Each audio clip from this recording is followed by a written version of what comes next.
Hello दोस्तों, मैं सुहेंद्र कुमार पटेल आप सभी का आपके अपने YouTube चैनल एसकेपी क्लासेस में स्वागत करता हूं। हम डिसीज या बीमारी की श्रृंखला को आगे बढ़ाते हैं और आज हम पढ़ेंगे सबसे पहले वायरस। वायरस या जिसे अपन कहते हैं विषाणु। देखो अपन डिसीज तो पढ़ेंगे कि वायरस से कौन कौन सी बीमारी हो रही है, क्या कैसी कहानी है, लेकिन उसके पहले अपन जो भी पढ़ेंगे चाहे वायरस, बैक्टीरिया, फंगस, जो भी पहले उसकी अपन डिटेल पढ़ेंगे, फिर उससे रिलेटेड डिसीज पढ़ेंगे। ठीक, तो सबसे पहले अपन अपना टॉपिक स्टार्ट करते हैं। आज अपन पढ़ेंगे वायरस, विषाणु। किसी के लिए भी ये शब्द नया नहीं है, और मान लो जिसके लिए नया था तो 2020 में कोरोना वायरस आ गया है, जब से वायरस शब्द नया नहीं रहा है। ठीक, चलिए अपन वायरस की कहानी समझते हैं। सबसे पहले यदि अपन बात करें तो आज तक जितने भी क्लासिफिकेशन है, आज तक हमने जितने भी वर्गीकरण या क्लासिफिकेशन देखे हैं, ठीक, चाहे आप 2 किंगडम देखो कैरोलस लीनियस का, 3 kingdom, 4 kingdom, 5 kingdom, R H Whittaker का जो सबसे ज्यादा माना जाता है 5 किंगडम क्लासिफिकेशन, किसी भी क्लासिफिकेशन में कभी वायरस को स्थान नहीं दिया गया है। कभी भी वायरस को क्या नहीं दिया गया है, किसी भी वर्गीकरण में स्थान नहीं दिया गया है। उसका कारण समझो, क्लासिफिकेशन या वर्गीकरण में इसका स्थान क्यों नहीं, समझेंगे। अभी तक जितने भी जीवित घटक हैं, जितनी भी लिविंग थिंग्स है, जीवित घटक हैं, उन्हें 2 भागों में बांटा गया है। पहला जो प्रकार है ये कहलाता है सेल्यूलर, या जिसे अपन कहते हैं कोशिकीय।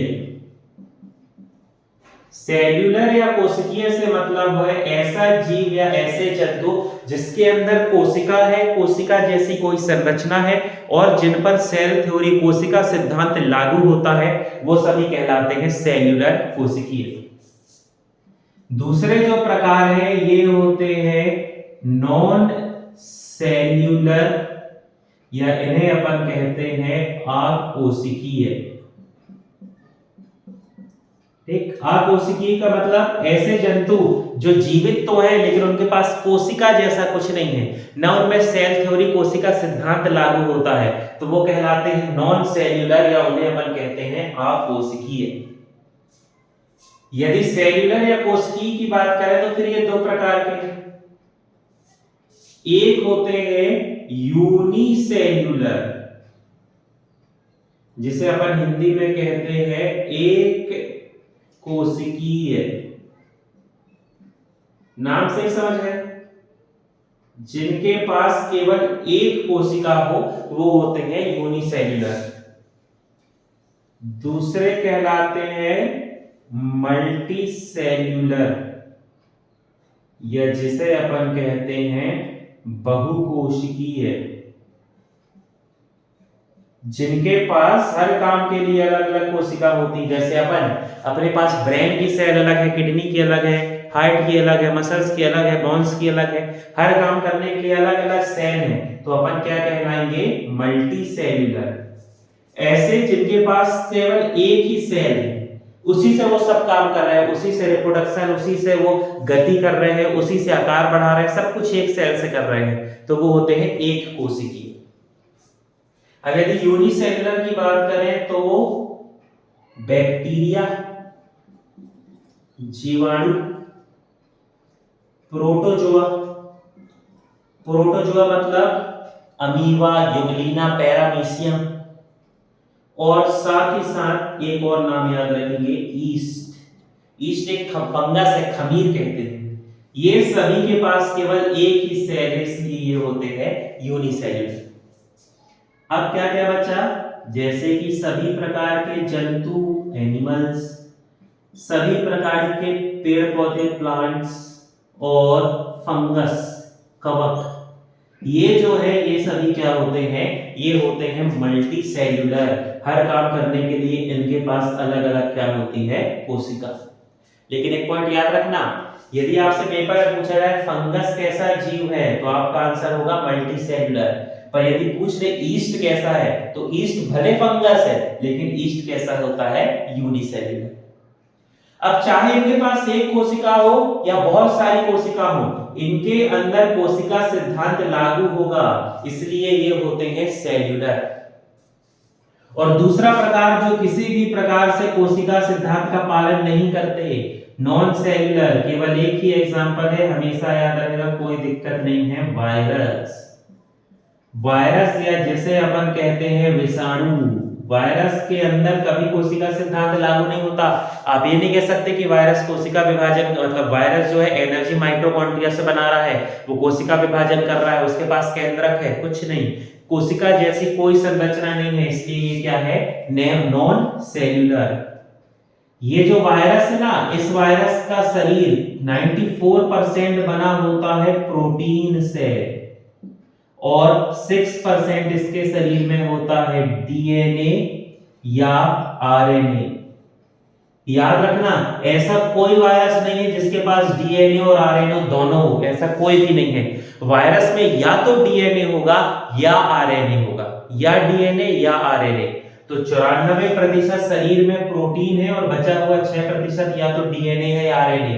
कोशिका जैसा कुछ नहीं है, जीवित नहीं है जिसके पास कोशिका हो। यही कारण है कि वायरस को आज तक किसी भी वर्गीकरण या क्लासिफिकेशन में स्थान नहीं दिया गया। तो याद रखना कि भैया वह जीव जिस पे कोशिका सिद्धांत लागू नहीं होता है वो होता है वायरस। इसलिए आप जब क्लासिफिकेशन पढ़ते होंगे ना तो उसमें वायरस का कुछ ऐसी कोई कहानी नहीं आती होगी। चलिए आगे बढ़ते हैं, अब थोड़ी सी वायरस की कहानी देख लेते हैं।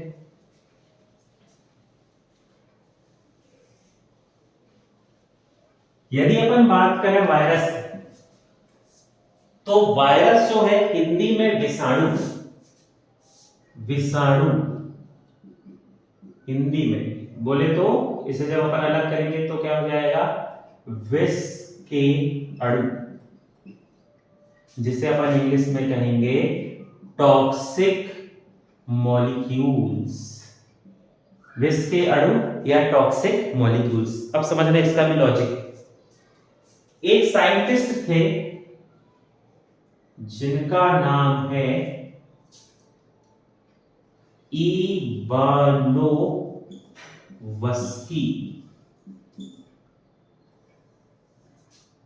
डीजे इवानोवस्की कहते हैं ना, इवानोवस्की,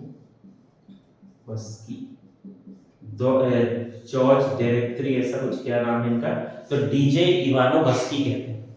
अब क्या हुआ, डीजे इवानोवस्की जो साइंटिस्ट हैं, इन्होंने सबसे पहले वायरस जैसा कुछ देखा। ये अपन बात कर रहे हैं, ये दौर था कब का, 1892 का। जॉर्ज जो इवानोवस्की हैं, इन्होंने 1892 में, समझना कहानी अब थोड़ी सी, इन्होंने देखा तंबाकू की खेती, टोबैको फील्ड था, तंबाकू की वहां पर पत्तियां थी, खेती हो रही थी। उन्होंने देखा कि ये जो तंबाकू की पत्ती है, इस तंबाकू की पत्ती पर पीले रंग के स्पॉट बन रहे हैं, दाग बन रहे हैं। ठीक, पीले रंग के दाग बन रहे हैं। उन्होंने ऐसा कुछ बहुत ध्यान नहीं दिया। धीरे धीरे क्या हुआ, ये जो पीले रंग के दाग थे ये पूरी पत्ती में फैल गए। ठीक, फिर भी बहुत ज्यादा ध्यान नहीं दिया, लेकिन लोगों का ध्यान गया कि ऐसा क्यों हो रहा है कि ये पत्ती में पीले दाग बन गए। और कुछ समय बाद हुआ क्या, ये जो पीले रंग के दाग थे, ये पूरी की पूरी जो फसल थी, जो खेत में जितनी भी पत्तियां थी तंबाकू की, उन सभी तंबाकू की पत्तियों में धीरे धीरे क्या हुआ, ये पीले कलर के दाग बन गए। बहुत सारे यहाँ पर क्या हो गए, पीले कलर के दाग बनने लगे, येलो स्पॉट बन गए। अब पूरी फसल जो है वो खराब हो गई, सब नष्ट हो गया। फिर लोगों ने ध्यान दिया कि भैया ये क्या हो गया, पहले पीले दाग बने और फिर धीरे धीरे पीले दाग के बाद ये पूरे तरीके से जो फसल है ये क्या हो गई, खराब हो गई। तो जो साइंटिस्ट थे जॉर्ज इवानोवस्की, डेमेट्री इवानोवस्की जो थे, इन्होंने क्या किया, इस येलो स्पॉट को स्टडी की। इन्होंने बहुत प्रॉपर स्टडी तो नहीं की, लेकिन हाँ स्टडी की। इस येलो स्पॉट की इन्होंने स्टडी की। अपनी स्टडी के उसने यहाँ पर येलो लिक्विड निकाला और उसकी उस स्टडी करके कहा यहां पर कुछ टॉक्सिक है, इस पत्ती में कोई टॉक्सिक मॉलिक्यूल्स हैं जो इस पत्ती को प्रभावित कर रहे हैं और ये धीरे धीरे पूरी पत्ती में फैल रहा है। वो बहुत स्टडी करके वायरस नहीं बताया, उन्होंने बस ये कहा कि पत्ती में जो पीले कलर का लिक्विड है वो टॉक्सिक है और वो धीरे धीरे पूरे पत्ती में फैल रहा है। तो टॉक्सिक मॉलिक्यूल्स हुए विष के अणु, जिसे अपन क्या कहते हैं, विषाणु। तो ऐसे में ये हिंदी वाला नाम पड़ा विषाणु, जिसको इंग्लिश में अपन कहते हैं वायरस। ठीक, आगे बढ़े। अभी वायरस टर्म नहीं आया है, अभी इवानोव्स्की ने थोड़ी सी स्टडी करके सिर्फ ये कहा कि ये जो है ये क्या है, टॉक्सिक मॉलिक्यूल्स है। ठीक, आगे बढ़ेंगे। फिर अगले साइंटिस्ट आए बेजेरेनिक। बेजेरेनिक नामक साइंटिस्ट जो थे, इन्होंने 1898 में सबसे पहले वायरस शब्द का प्रयोग किया। ठीक, ये याद रखना भैया, वायरस शब्द का प्रयोग जो है इन्होंने किया है। उन्होंने टॉक्सिक मॉलिक्यूल्स कहा था, वायरस शब्द का प्रयोग किया है बेजेरेनिक साइंटिस्ट ने 1898 में। ठीक, थोड़ी बहुत स्टडी इन्होंने भी की कि भैया ये कुछ संरचना ऐसी होती है, प्रोटीन के होते हैं, ये वो बताया। फिर बेजेरेनिक ने क्या कहा कि जब वायरस किसी होस्ट सेल के अंदर रहता है तो तेजी से रिप्रोडक्शन करता है, अपनी संख्या बढ़ाता है और उसको प्रभावित करता है, लेकिन होस्ट सेल के बाहर आ जाता है तो फिर वो काम नहीं करता। बेजेरेनिक ने ही बताया था कि वायरस में या तो डीएनए होगा या आरएनए होगा। प्लांट वायरस जो है उन सब में आरएनए होता है, फिक्स है।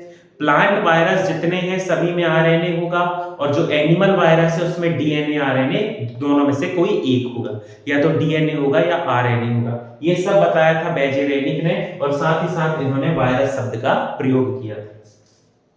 फिर जो थोड़ा अच्छा वाला काम है, उस काम को 1935 में 1935 में स्टैनली नामक साइंटिस्ट ने किया था। इन्होंने सबसे पहले करा था वायरस का क्रिस्टलाइजेशन, या जिसे अपन कहते हैं रवाकरण। वायरस की स्टडी को सरल बनाने के लिए, उसे आसानी से पढ़ा जा सके, सबसे पहले वायरस का क्रिस्टलाइजेशन किया है स्टैनली ने। ये आया हुआ क्वेश्चन है, वायरस का रवाकरण या क्रिस्टलाइजेशन किसने किया है? स्टैनली ने। क्या होता है, वायरस केवल होस्ट सेल के अंदर जिंदा रहता है, होस्ट सेल के बाहर निकालो तो वो मर जाता है। किसने बताया था? बेजेरेनिक ने। मरता नहीं, मतलब डीएक्टिव हो जाता है। अब क्या होता है, जैसे एचआईवी वायरस है, एचआईवी वायरस को जब हवा के संपर्क में लाते हैं ना, तो वो 3 सेकंड बाद क्रिस्टल बन जाता है। अब माइक्रोस्कोप में रख के उसकी स्टडी करना चाहेंगे तो स्टडी ही नहीं कर सकते, 3 सेकंड बाद वो क्या बन जाएगा? क्रिस्टल। फिर कैसे स्टडी करोगे? आप किसी को ये भी नहीं कह सकते कि भैया हम तुम्हारे शरीर में एचआईवी वायरस डाल रहे हैं फिर तुम्हारे शरीर की स्टडी करेंगे, पॉसिबल नहीं है। तो उस वायरस को स्टडी लायक बनाना, उसका एक टाइम ड्यूरेशन बढ़ाना कि उसकी स्टडी कर सकें, उसे अपन कहते हैं क्रिस्टलाइजेशन, और इसे सबसे पहले किया था स्टैनली। ठीक, तो ये जो बेसिक टर्म है, ये बेसिक टर्म आपको याद होना चाहिए वायरस के। ठीक, ये साइंटिस्ट के नाम। वायरस आजकल बहुत आने वाला टॉपिक है ना, वायरस से बहुत सारी चीजें पूछी जाती हैं, तो इसलिए वायरस थोड़ा अपन डिटेल में पढ़ा। फिर अपन ने क्या कहा, वायरस जो है, वायरस का शरीर बना होता है किससे? प्रोटीन से, और उसमें जेनेटिक मटेरियल होगा या तो डीएनए या आरएनए। ठीक, एक स्ट्रक्चर से समझते हैं।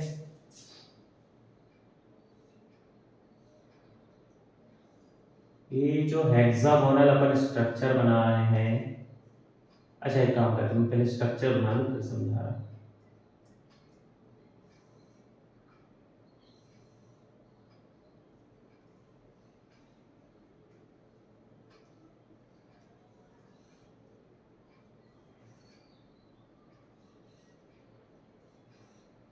ठीक, ये जो है, ये स्ट्रक्चर एक बैक्टीरियोफेज नामक वायरस होता है, उसका स्ट्रक्चर।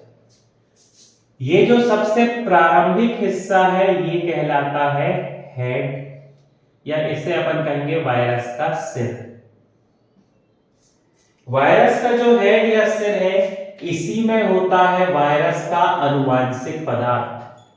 यहीं पर पाया जाता है वायरस का जेनेटिक मटेरियल। अब जेनेटिक मटेरियल क्या हो सकता है? वायरस में या तो डीएनए होगा या क्या होगा? आरएनए, दोनों में से कोई एक। ठीक, फिर ये वाला जो हिस्सा है ये कहलाता है कॉलर। वो हिस्सा जो इस पूरे वायरस को मजबूती प्रदान कर रहा है, इसे कहते हैं सीथ। जैसे अपने शरीर में रीढ़ की हड्डी ना, वैसे ये क्या कहलाएगा? सीथ। और वायरस के लास्ट में होते हैं, इन्हें अपन कहते हैं टेल फाइबर्स, या इन्हें अपन कहते हैं पुच्छ तंतु। ये वो होते हैं जिसकी मदद से वायरस एक जगह से दूसरी जगह जाता है या किसी दूसरे सेल से, होस्ट से जुड़ता है, उस पर अटैक करता है, उसको अपन कहते हैं टेल फाइबर्स। वायरस का जो हेड, देखो वायरस का पूरा शरीर प्रोटीन से बना है। वायरस का हेड जिस प्रोटीन से बना होता है, उस प्रोटीन का नाम है कैप्सिड। वायरस का हेड जिस प्रोटीन से बनता है, उस प्रोटीन का नाम होता है कैप्सिड। बाकी 94% तो प्रोटीन ही है, जान ही रहे हो। 6% उसमें क्या है? डीएनए या आरएनए, जो उसके हेड है। ये स्ट्रक्चर अपन ने बनाया है। ये जो वायरस है, इस वायरस का नाम है बैक्टीरियोफेज T4 वायरस। ठीक, बैक्टीरियोफेज, ऐसे वायरस जो बैक्टीरिया में अटैक करते हैं उसे अपन कहते हैं बैक्टीरियोफेज। ये टर्म भी याद रखना।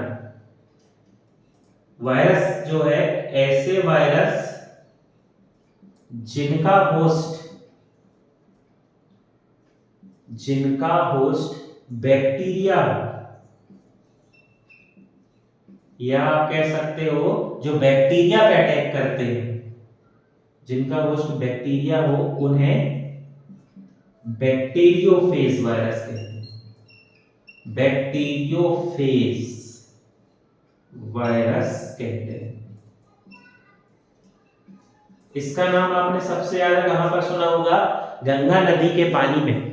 ठीक, आपने ये देखा होगा कि आपके यहाँ जो बड़े बुजुर्ग हैं वो तीर्थ यात्रा में जाते हैं तो आपके लिए गंगा नदी का पानी लेकर आएंगे। अभी कुंभ में सभी के यहाँ गए होंगे, बहुत से लोग हैं ना, तो बोतल में उन्होंने पानी लाया होगा। पानी गंदा होगा, उसमें धूल मिट्टी वाली गंदगी होगी, ठीक है, वो तब होगी क्योंकि वो संगम है, इतने सारे लोग आए, तो वो एक अलग बात है। लेकिन वो जो पानी है वो कभी खराब नहीं होगा, है ना। आप उस पानी को बहुत लंबे समय तक रख दो, ना उससे कभी कोई महक आएगी, ना वो पानी में काई लगेगी, ना खराब होगा, कुछ भी नहीं होगा। जबकि उसी की जगह पे यदि दूसरा पानी लेते हैं तो देखना वो पानी यदि ठहरा हुआ है, जैसे आप अपने आसपास से गांव की नदी नाले तालाब में चले जाओ, यदि ठहरा हुआ पानी है तो कितना गंदी उससे बास आती है, कितनी गंदी स्मेल आती है। वो जो है बिल्कुल बहुत भयानक, देख के ही समझ में आता है कि पानी खराब हो गया है। लेकिन यदि बहता हुआ पानी है तो वो खराब नहीं होगा। पर यदि अपन गंगा नदी के पानी की बात करें तो गंगा नदी का पानी बोतल में रखा रह जाएगा, लेकिन वो कभी खराब नहीं होता। तो उसका यही कारण है, गंगा नदी के पानी में बैक्टीरियोफेज नाम का वायरस पाया जाता है। और ये जो बैक्टीरियोफेज वायरस है, ये उस नदी में पाए जाने वाले बैक्टीरिया और जो और भी माइक्रोब्स हैं उनको नष्ट कर देता है, जिससे पानी बहुत समय तक सुरक्षित रहता है। ठीक, अब वो किसी कारण से वहां पर फेवरेबल कंडीशन मिली तो वो वायरस ग्रोथ कर लिया। ऐसा नहीं है कि आप लाके बैक्टीरियोफेज को दूसरी नदियों में डालो और वैसा हो जाए, वैसा नहीं। उसको जो फेवरेबल कंडीशन चाहिए वो गंगा नदी के पानी में ही मिलती है, इसलिए वो बैक्टीरिया वो वायरस वहीं पर होता है। ठीक, ये है वो T4 बैक्टीरियोफेज वायरस, जो क्या करता है, गंगा नदी के पानी में पाया जाता है।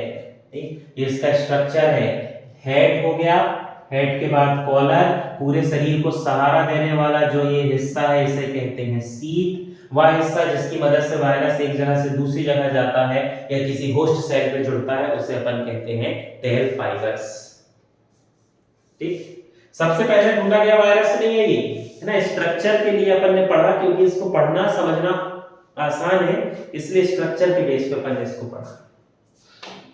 ठीक, चलिए अब आगे बढ़ेंगे। सबसे पहला जो वायरस है वो टोबैको लीफ में या तंबाकू की पत्ती में ढूंढा गया था, इसीलिए जो सबसे पहला ढूंढा गया वायरस है ना उसका नाम है TMV, उसे अपन कहते हैं tobacco mosaic virus. TMV tobacco mosaic virus. Structure बनावट भले अलग होगी लेकिन होगा वही कि उसके शरीर में प्रोटीन होगा और प्रोटीन के साथ जेनेटिक मटेरियल अनुवांशिक पदार्थ पाया जाएगा। तो TMV शब्द याद रखेंगे, पहला ढूंढा गया वायरस। इवानोवस्की ने जिसे ढूंढा था वो कौन सा है? TMV tobacco mosaic virus.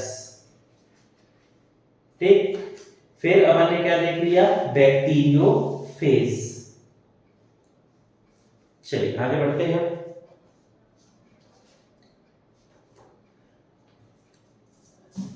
आगे वायरस की कहानी को आगे बढ़ाते हैं। ठीक, तो एक शब्द याद रखना, वायरस को कहा जाता है link between living and non living. ठीक, वायरस को जीवित और अजीवित के बीच की कड़ी कहा जाता है। सुना होगा ये शब्द है ना, link between living and non living. अब उसका कारण समझो। क्या होता है जब वायरस किसी होस्ट के अंदर है, मान लो ये एक host cell, animal cell, plant cell, bacteria, कुछ भी हो सकता है, ये एक होस्ट सेल है और इस होस्ट सेल के अंदर यदि वायरस है, ठीक, मैं इसलिए ये वाला वायरस बना रहा हूं ताकि आप लिंक कर सकें, बैक्टीरियोफेज बना रहा हूं है ना।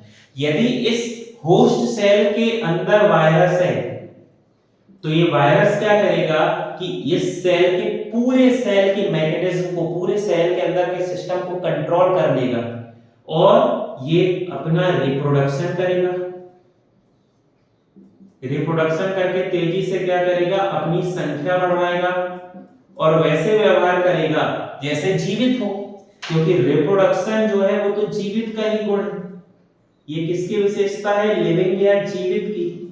तो जब ये रिप्रोडक्शन करेगा तो ये किसकी तरह व्यवहार कर रहा है? जीवित की तरह। कब? जब ये होस्ट सेल के अंदर है।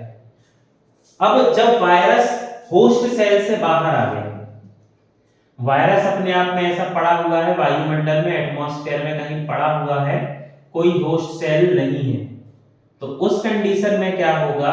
ये जो वायरस है, ये वायरस जो है इसमें रिप्रोडक्शन नहीं होगा, रिप्रोडक्शन नहीं होगा, ये कोई मैकेनिज्म नहीं करेगा, क्रिस्टल फॉर्म में पड़ा रहेगा और रिप्रोडक्शन नहीं होगा, मतलब ये उस समय क्या कहलाएगा? नॉन लिविंग, या इसे अपन कहेंगे अजीवित। ये किसकी तरह व्यवहार करेगा? नॉन लिविंग की तरह, है ना, क्रिस्टल बना लेगा। इसके अंदर जो प्रोटीन है ना वो इसको चारों तरफ से कवर कर लेगा, चारों तरफ से ढक लेगा, एनवेलप उसका लिफाफा बना लेगा, प्रोटीन का एनवेलप लिफाफा बन जाएगा, अंदर जेनेटिक मटेरियल है वो चुपचाप पड़ा है, कोई काम नहीं कर रहा है, तो इसलिए अपन क्या कहेंगे? उस समय वो किसकी तरह व्यवहार कर रहा है? नॉन लिविंग की तरह, या ये व्यवहार कर रहा है अजीवित की तरह। लेकिन जैसे ही इस वायरस को, अब यहां से ट्विस्ट है, जैसे ही इस वायरस को होस्ट सेल मिलेगी तो ये होस्ट सेल मिलने के बाद फिर से रिप्रोडक्शन करके और किसकी तरह व्यवहार करने लगेगा? जीवित की तरह। तो एक वायरस के अंदर जीवित और अजीवित दोनों के गुण होते हैं, दोनों परिस्थिति में काम कर सकता है, इसलिए वायरस को कहा जाता है link between living and non living, जीवित और अजीवित के बीच की कड़ी कहा जाता है किसे? वायरस को। ठीक, देखो वायरस को समझने का मतलब ये है, वायरस जिस सेल में जाता है ना उसको पूरा एक्वाजाइजेशन कर लेता है, उसको पूरे तरीके से जकड़ लेता है, पकड़ लेता है सब। जैसे मान लो आप अपने घर में हो, आपका घर एक सेल या कोशिका है, आप अपने घर में हो और आपके घर में कोई व्यक्ति आ जाए या आतंकवादी आ जाए बंदूक लेकर, और बंदूक लेके आतंकवादी आ जाए और आपके सामने खड़ा हो जाए और कहे कि भैया चलो अब पंखा चलाओ, कूलर चलाओ, एसी चलाओ, खाना बनाओ। घर तो आपका है लेकिन आप कुछ नहीं कर सकते क्योंकि आपको डर है कि भैया अगले के पास बंदूक है, गन है, वो हमें मार ना दे, तो उसके कहने पे आप डर डर के उसके साथ सब कर रहे हैं। वैसे ही सेल का है, सेल के अंदर वायरस गया, वायरस का डीएनए जो है सेल को मजबूर कर देता है अपने हिसाब से काम कराने में। तो जैसे ही वायरस ठोस सेल के अंदर जाएगा अपने हिसाब से काम करेगा और ये जो सेल है इसमें रिप्रोडक्शन करके किसकी तरह व्यवहार करेगा, जीवित की तरह। ये पॉइंट बहुत अच्छा है, याद रखना। वायरस को जीवित और अजीवित के बीच के अपन क्या कहते हैं, कड़ी। और जब वो सेल के अंदर नहीं है तो क्रिस्टल बन गया, रिप्रोडक्शन नहीं कर रहा, तो वो क्या कहलाएगा, नॉन लिविंग।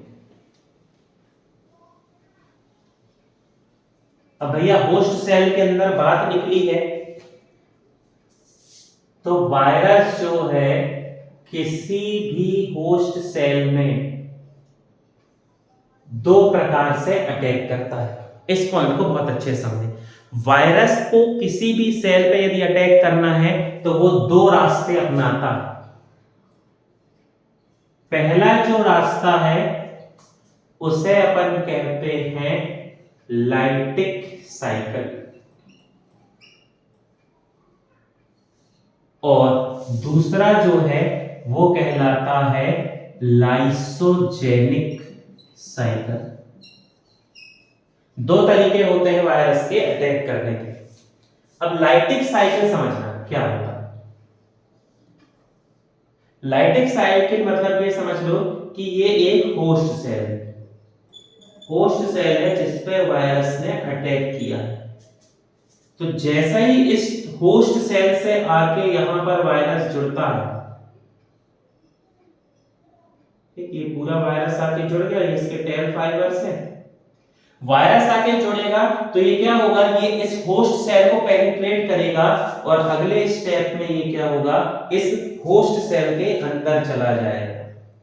ये वही होस्ट सेल जिस पे अभी वायरस ने अटैक किया है और वायरस जो है इस होस्ट सेल के अंदर चला गया।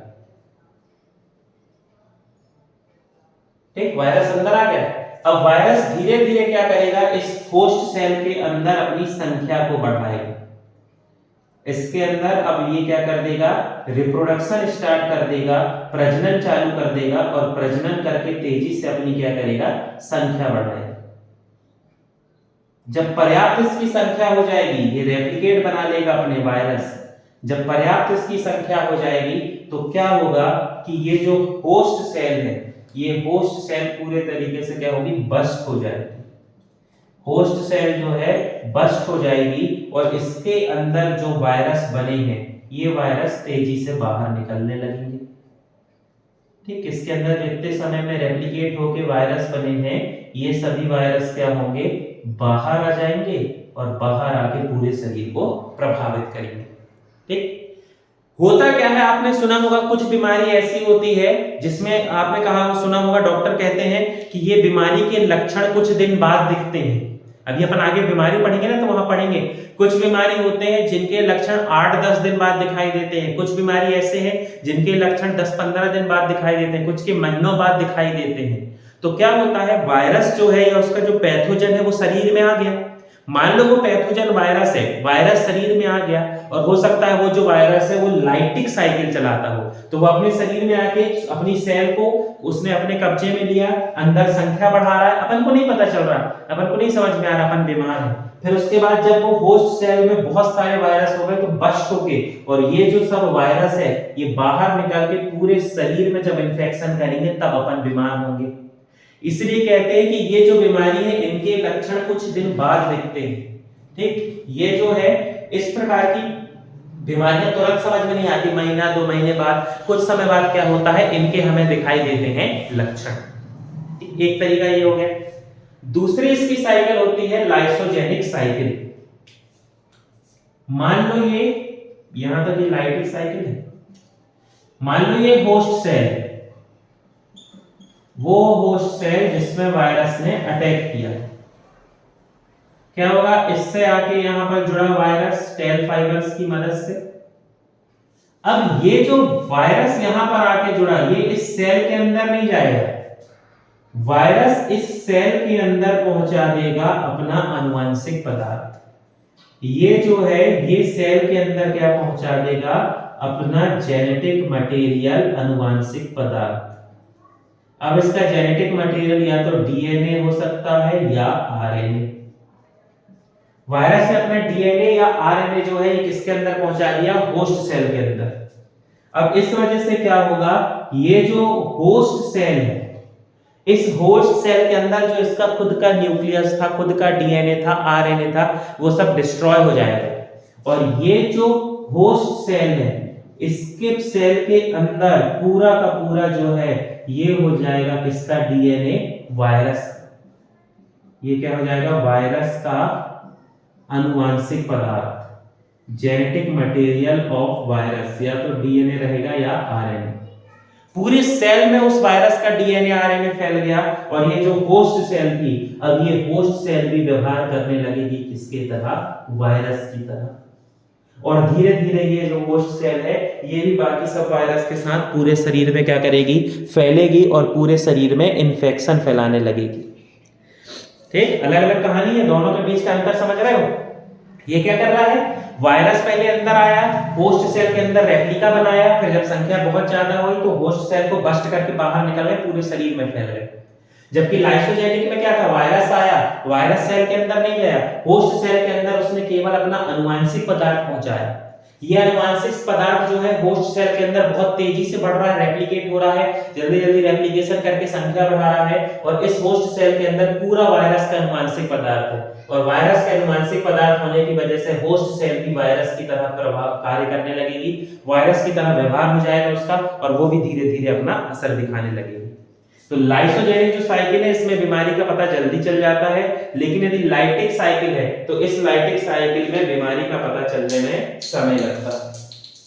ठीक, तो ये जो है ये बेसिक डिफरेंस होता है लाइटिक और लाइसोजेनिक साइकिल में। और ये तरीका होता है कि वायरस किसी भी होस्ट सेल में कैसे अटैक करता है।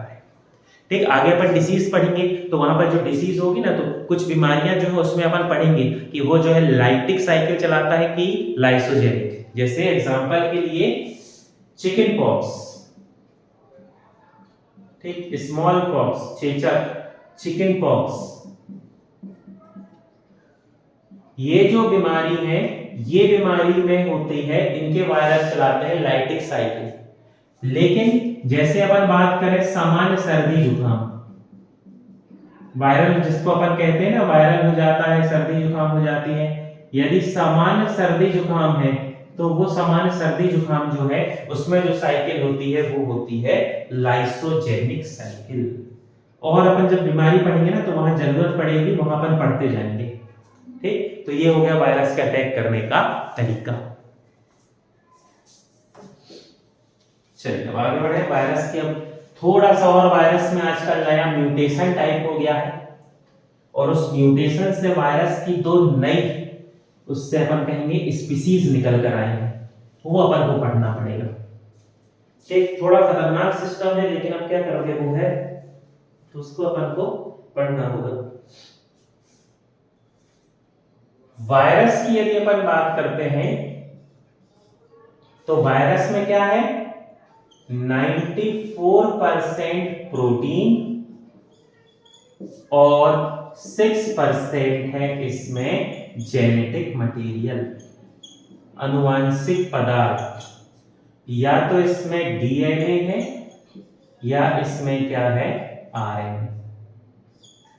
ठीक, ये दोनों चीजों से मिलकर जो बना है वो क्या है, वायरस। धीरे धीरे समय के साथ वायरस की जो स्पीसीज है इसमें म्यूटेशन देखा गया, और वायरस में म्यूटेशन से दो नई स्पीसीज बनी। ठीक, ये जो है एक का नाम है वायरॉइड्स, वायरॉइड्स,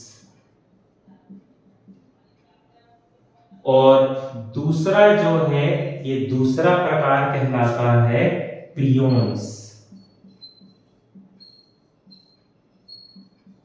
प्रियोन्स, ठीक, समझ।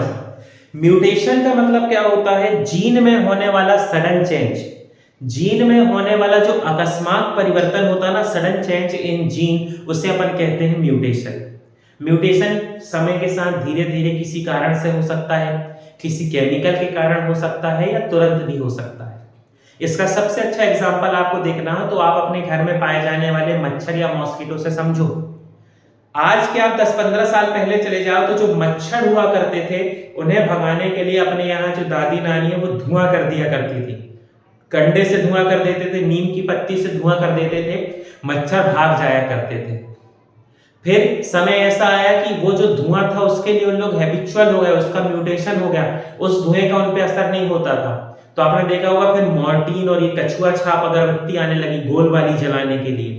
वो अगरबत्ती जलाते थे, मच्छर मर जाते थे। अब आज वर्तमान समय में आप देखो मच्छर उसी कॉइल के ऊपर आके बैठ जाता, उसको कुछ नहीं होता, उसमें म्यूटेशन हो गया। फिर क्या हुआ? फिर देखना कार्ड आने लगे, और ज्यादा ज्यादा केमिकल वाले कार्ड आने लगे। ये आजकल अगरबत्ती आती हैं जो ये भगवान वाली अगरबत्ती होती है वैसी लंबी वाली, वो हाई केमिकल यूज होते हैं, तब जाके उससे क्या होते हैं, मच्छर मरते हैं। तो धीरे धीरे मच्छर के जो जीन है वो परिवर्तन होते गए, उनके अनुकूल जो परिस्थिति फेवरेबल कंडीशन उनके अंदर आ गई और धुआं का असर उनमें खत्म हो गया।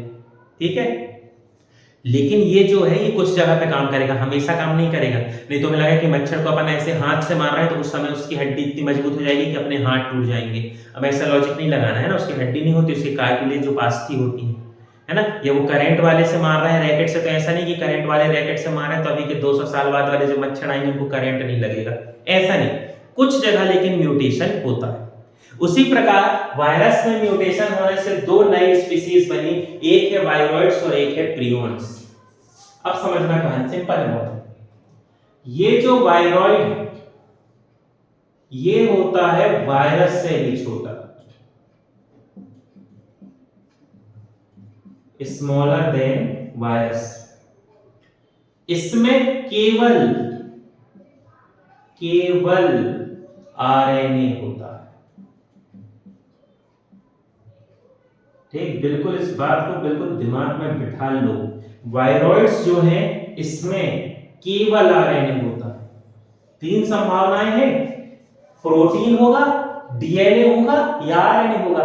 लेकिन यहां पर ना प्रोटीन है ना डीएनए है, फिक्स है कि इनमें सिर्फ और सिर्फ क्या पाया जाएगा, आरएनए होगा।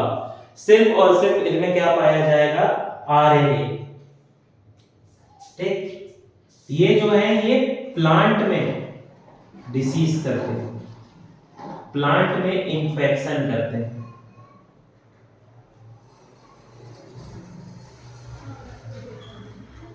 ठीक, पोटैटो जो है जो अपना पोटैटो आलू है उसी में एक बीमारी हुई थी, उसी से इसको ढूंढा गया था, पोटैटो कर्ल ऐसा कुछ डिसीज उसका नाम था। ठीक, पोटैटो स्प्लेंडर ट्यूमर ऐसा कुछ है ना, पोटैटो स्प्लेंडर ट्यूमर ऐसा कुछ नाम का रोग था। उस रोग से ही इसे ढूंढा है। जिस साइंटिस्ट ने ढूंढा है उनका नाम है टी.ओ. डाइनर। टी.ओ. डाइनर। टी.ओ. डाइनर नामक साइंटिस्ट ने वायरॉइड्स की खोज की है और इसको इन्होंने ढूंढा था कैसे, तो एक बीमारी थी पोटैटो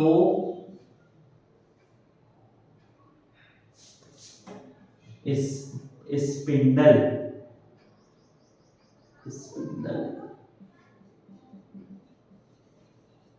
ट्यूबर।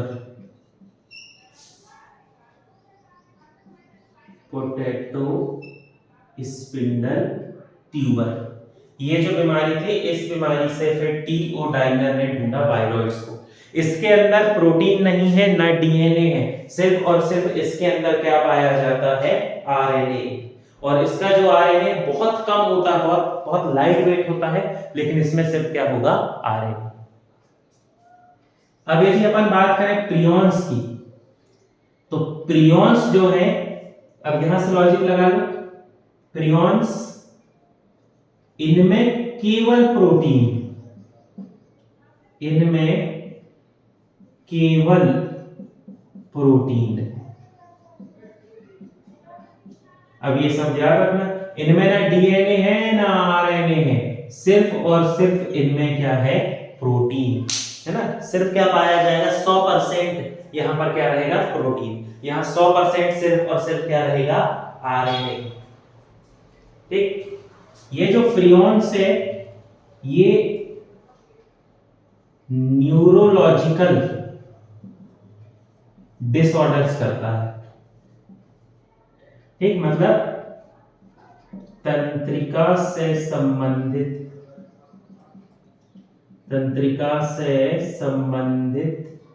रोग करता जानवरों में। इसकी एक बहुत फेमस बीमारी जहां से ये पकड़ाया, ठीक, गाय में एक बीमारी होती है जिसे कहते हैं मैड काउ डिसीज।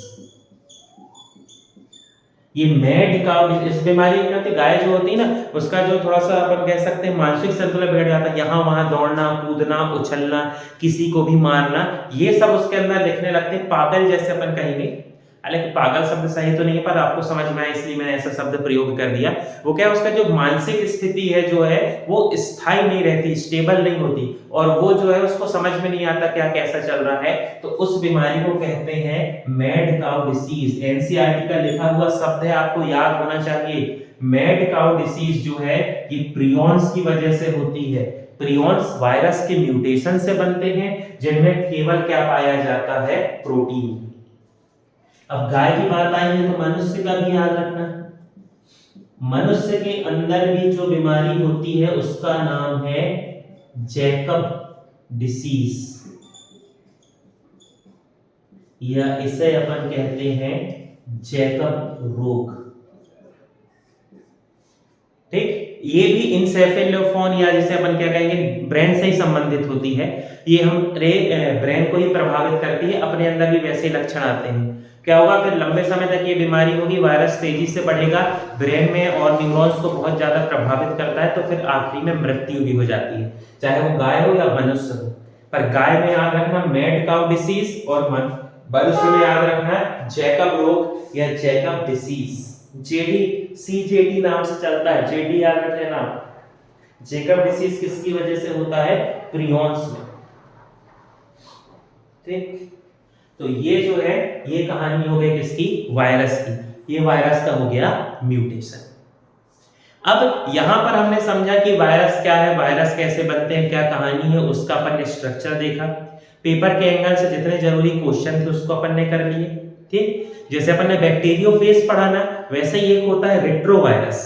एक टर्म और आपको सुनने को मिलेगा, इससे रिलेटेड नहीं है पर यहां लिख दे रहा हूं। हाँ, वायरस से रिलेटेड है तो यहां लिख देता हूं। आप शब्द सुनोगे रेट्रोवायरस, सुनने मिलेगा इसलिए इस पर अपन चर्चा कर रहे हैं।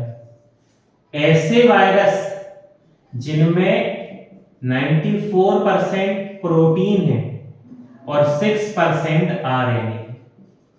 ऐसे वायरस जिनका अनुवांशिक पदार्थ आरएनए होता है उन्हें कहते हैं रेट्रोवायरस, उन्हें कहा जाता है रेट्रोवायरस। और बैक्टीरियोफेज तो पढ़े लिए जो गंगा नदी के पानी में। तो इस प्रकार ये जो वायरस था, इस वायरस का अपन ने सामान्य परिचय देखा। आजकल पेपर के एंगल से आप देखो, दृष्टिकोण से, तो बहुत जरूरी है, वायरस से बहुत सारे क्वेश्चन पूछे जाते हैं। ठीक, अब हम अगली वीडियो में वायरस से संबंधित रोग पढ़ेंगे, बीमारियां जो वायरस से होती हैं। धीरे धीरे हम ऐसे वायरस बैक्टीरिया सब पढ़ते जाएंगे। आप चैनल से जुड़े रहें। आप मॉक टेस्ट लगाते हैं या कोई आप पेपर देते हैं, कोई भी डाउट हो तो आप कमेंट सेक्शन में पूछ सकते हैं। चैनल से संबंधित जानकारियों के लिए आप हमारे चैनल से जुड़े रहें। आप सभी का चैनल से जुड़ने के लिए बहुत बहुत धन्यवाद।